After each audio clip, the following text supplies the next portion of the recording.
The August jobs report just came out a little less than 20 minutes ago. The economy in this country added 156,000 jobs last month.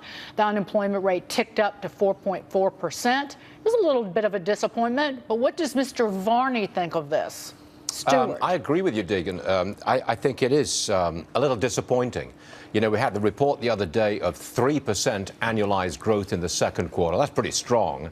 We had the report yesterday from ADP, 237,000 private sector jobs created last month. That's pretty strong. So come today, I was expecting north of 200,000. Obviously, we got 156. That is disappointing. I don't think this is the all-important indicator that it used to be. Remember how we used to be glued to the jobs report first Friday of every month? Not quite as important these days.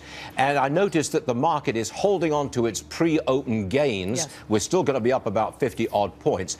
Maybe the market's interpreting this as we're not going to see a series of rapid rate rises from the Fed or anybody else. Maybe that's the silver lining here. But I've got to agree with you, Deegan. I'm a little disappointed. I love seeing 36,000 jobs added in manufacturing, though. That's good. 28,000 in construction. Yep. Again, home building and the like. Those are really critical areas of the economy. Retail still hurting. Only 800 jobs added. If I was the White House spokesman today, that's the number I would pick on. 36,000 well-paid manufacturing jobs created last month. Look at that. That would be my line if I were the White House spokesperson. Yes, but you would never go work for government because, well, we love what we do here, and we would just never go work for the government. No comment. No comment.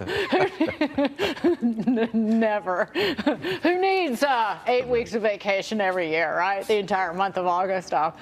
Stuart, we will see you in exactly 9 minutes. Mr. Varney on Varney and Company. I want to get John Hilsenrath, your final thoughts on this. Final thoughts, something that we haven't talked about. Right now, the global economy is doing really well. We have all the major economies in the world growing in sync for the first time in decades. This isn't a great number, but August tends to be quirky. We're doing fine. And Scott Martin, what say you?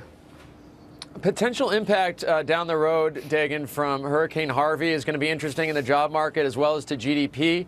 But John said, I mean, this number is good enough to keep the economy going, and it's not overheating. And that's a big thing to keep in mind when you think about the Federal Reserve and interest rate policy. Right. I will point out Hurricane Harvey, this survey was done on the 12th and right in the middle of August. It does not factor in anything that would, any disruptions from this storm.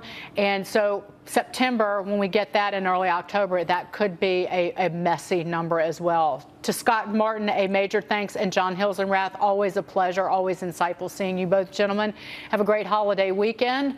Coming up, everybody, final thoughts from these all-stars on the August jobs report.